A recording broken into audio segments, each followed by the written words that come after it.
और चलिए अब आपको सीधी तस्वीरें दिखाते हैं। जेपी नड्डा पहुंच चुके हैं, सभा स्थल की ये तस्वीरें हैं। जेपी नड्डा सभा स्थल पर मंच पर मौजूद, तमाम नेता यहां पर नजर आ रहे हैं। सतीश पूनिया यहां मौजूद हैं, वसुंधरा राजे यहां पर मौजूद हैं, अरुण सिंह मौजूद हैं। और क्योंकि इंतजार जेपी नड्डा का था, जेपी नड्डा यहां पर पहुंच चुके हैं और हाथ हिलाकर सभी कार्यकर्ताओं का अभिवादन करते हुए नजर आ रहे हैं। भारत माता की। यहाँ मंच के दाहिनी तरफ स्थान खाली कर दे, सामने विराजे। तो एक लंबा इंतजार चल रहा था, बहुत देर से ये इंतजार था। और क्योंकि आप देखिए बीकानेर जैसी जगह, सूरतगढ़ जैसी जगह जहां पर गर्मी बहुत तेज होती है, तपती धूप में यहाँ लोग पहुंचे। 48 डिग्री के करीब टेम्परेचर बताया जा रहा है और इस टेम्परेचर में भी, इस तापमान में भी अपने नेता को सुनने के लिए यहाँ कार्यकर्ता पहुंचे हुए हैं। और ये कार्यकर्ता जो इंतजार कर रहे थे, अब इनका इंतजार खत्म हुआ है। और खास तौर पर ये जो सभा रखी गई है वो बूथ लेवल के जो अध्यक्ष हैं उनका महासम्मेलन ये रखा गया है, जिसमें बूथ को कैसे और मजबूत किया जाए। क्योंकि हमेशा जो बीजेपी है वो रूट से कार्य करती है और इस वक्त कैसे बूथ मजबूत हो, ये कोशिश की जा रही है। 2023 का चुनाव आने वाला है और 2023 के चुनाव से पहले ही अब बीजेपी जो है वो उन सभी संभाग में, उन सभी जगह पर लगातार जो अपनी पकड़ है वो मजबूत बना रही है। जहां पर पिछली बार थोड़ी सी स्थिति सही नहीं रही थी, या कह सकते हैं कि इस बार जो आप पार्टी जहां से शुरुआत कर सकती है, जो अपना गढ़ बना सकती है, उन सभी को पहले से ही बीजेपी अपना मजबूत किला वहां पर बनाने की तैयारी कर चुकी है। और क्योंकि अब जेपी नड्डा यहां पहुंचे हैं, मंच पर अपना संबोधन देंगे, इंतजार इसी बात का था, क्या क्या बातें वो कहते हैं, क्या क्या संदेश देते हैं कार्यकर्ताओं को, कैसे जो एक उत्साह है, जोश है, वो कार्यकर्ताओं में भरते हैं, ये देखना होगा। इसी का इंतजार कार्यकर्ताओं को है। और क्योंकि ये कार्यकर्ता ना सिर्फ बीकानेर संभाग भर से पहुंचे हैं, बल्कि प्रदेश के अलग अलग हिस्सों से भी कार्यकर्ता पहुंचते हैं जब उनको पता होता है कि हमारे नेता यहां पहुंच रहे हैं। गर्मी हो, सर्दी हो, बरसात हो, इस बात का कोई फर्क नहीं पड़ता है। फर्क ये पड़ता है कि जब राष्ट्रीय अध्यक्ष आ रहे हैं भारतीय जनता उनके पार्टी, सामने, उनके समक्ष उपस्थित रहे। मैं आप सभी से निवेदन करूंगा, वंदे मातरम के लिए अपने स्थान पर खड़े होंगे।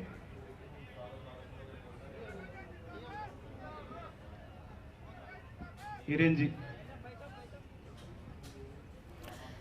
तो एक मंच पर ये सभी दिग्गज एक साथ नजर आ रहे हैं। आप एक श्रृंखला में देखेंगे, एक तरह से नजर डालेंगे, एक एक नेता महत्वपूर्ण बीजेपी का, एक एक व्यक्ति महत्वपूर्ण बीजेपी का, और ये सभी एक ही मंच पर, एक ही जाजम पर एक साथ यहाँ मौजूद हैं। जो कि हमेशा ही कहा जाता रहा कि बीजेपी में बहुत गुटबाजी है, जो 2023 के चुनाव होंगे उसमें कौन सीएम चेहरा होगा, इसी के लिए सभी लोग रेस लगा रहे हैं, एक दूसरे को जो है उनको पीछे छोड़ने की कोशिश कर रहे हैं। लेकिन अब ये सभी एक साथ एक मंच पर मौजूद हैं, तो ये दिखाता है कि बीजेपी में अब बात सिर्फ एकता की होगी, यानी कि एक साथ एकजुट होकर, चाहे जो आला कमान है, जो हाई कमान है, वो क्या फैसला लेगा, किस फेज पर वो सीएम फेज पे ये चुनाव लड़ेगा, ये देखना होगा। लेकिन फिलहाल ये जरूरी नहीं है, जरूरी ये है कि सभी एक साथ नजर आए, और वही जो नजर आना,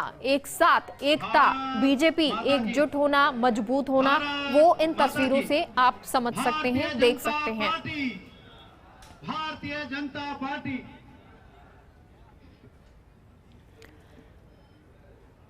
तो आज जो कार्यकर्ता हैं उनको जीत का मंत्र दिया जाएगा। ये महासम्मेलन जिसका अब आगाज हो चुका है, ये महासम्मेलन जिसमें आज जेपी नड्डा अपना संबोधन देंगे।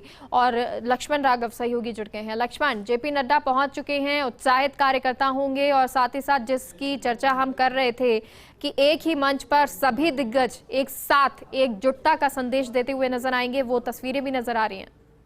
कहीं ना कहीं यही कोशिश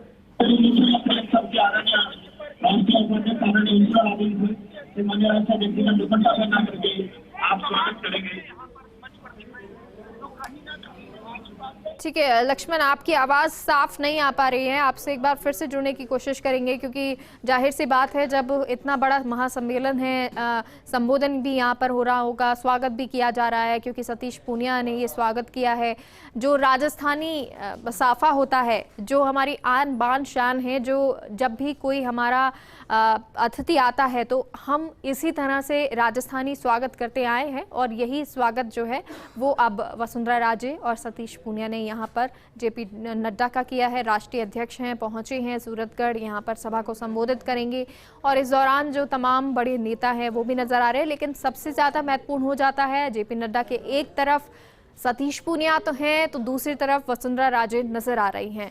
दोनों ही मजबूत लेकिन एक साथ एक मंच पर एकता का संदेश देते हुए नजर आ रहे हैं और अब एक एक करके सभी जो लोग हैं वो यहाँ पर स्वागत करते हुए जेपी नड्डा का, राजेंद्र राठौड़, गजेंद्र सिंह शेखावत, अर्जुन राम मेघवाल, भागीरथ चौधरी, ये तमाम जो नेता हैं वो सभी सांसद, तमाम चाहे पदाधिकारी हों वो भी यहाँ इस जगह पे सभा स्थल पर मौजूद हैं। लेकिन ये सभी लोग दिग्गज यहाँ स्वागत करते हुए जेपी नड्डा का।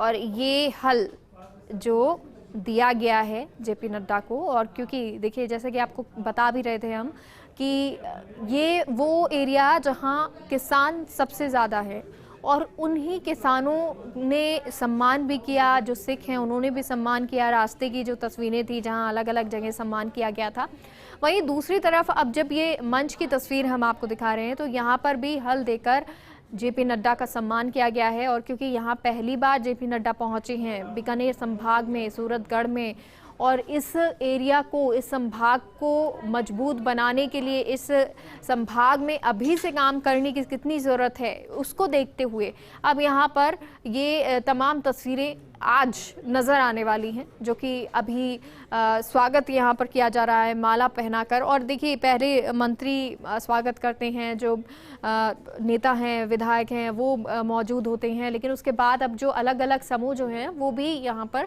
स्वागत करते हुए जेपी नड्डा का नजर आ रहे हैं। लक्ष्मण हमारे साथ जुड़ गए हैं। लक्ष्मण, कौन कौन अब स्वागत यहाँ पर करता हुआ जेपी नड्डा का नजर आ रहा है और आगे अब कितनी देर में अपना संबोधन जेपी नड्डा देंगे? कर रहे हैं, मैं उनसे निवेदन करूंगा आज और माननीय राष्ट्रीय अध्यक्ष का प्रतिक्रिया प्रदान करके आप देख पा रहे होंगे लाइव तस्वीरें में। लेकिन जैसे कि हमारे साथ विधायक भी आप आ रहे हैं और बीकानेर शहर और देहात के जिला अध्यक्ष ताराचंद प्रताप सिंह जी पर निवेदन करूंगा कि इस क्षेत्र की दशा और दिशा बदलने वाले महाराजा गंगा सिंह जी का समर्पित करके बीकानेर। ठीक है, अब क्योंकि वहाँ पर आवाज़ अब बहुत तेज है और क्योंकि जेपी नड्डा पहुँच चुके हैं तो ऐसे में उत्साह भी कार्यकर्ताओं में भी है और साथ ही साथ चूरू जिले के जो लोग हैं वो उत्साहित नजर आ रहे हैं, तो नारेबाजी भी कर रहे होंगे। और इस सब के बीच ये तस्वीरें हैं, ये तस्वीरें जहाँ आप बालाजी महाराज स्वागत किया जा रहा है जेपी नड्डा का। जेपी नड्डा जिन्हें माला पहनाकर, हल देकर, पुष्प गुच्छ देकर, तस्वीरें देकर यहाँ अलग अलग समूह, अलग अलग लोग, अलग अलग वर्ग के लोग पहुंचे हुए हैं, स्वागत कर रहे हैं। और क्योंकि ये पहला मौका ऐसा है जब जेपी नड्डा पहुंचे हैं यहाँ पर और जेपी नड्डा का स्वागत करने का यही वो मौका जब क्योंकि पहली बार ऐसा है तो उस समय जो लोग हैं वो चाहते हैं कि इस मौके को गवाया ना जाए और जेपी नड्डा से जब 1-to-1 हो रहा है तो उस दौरान उनसे उनका स्वागत भी किया जाए।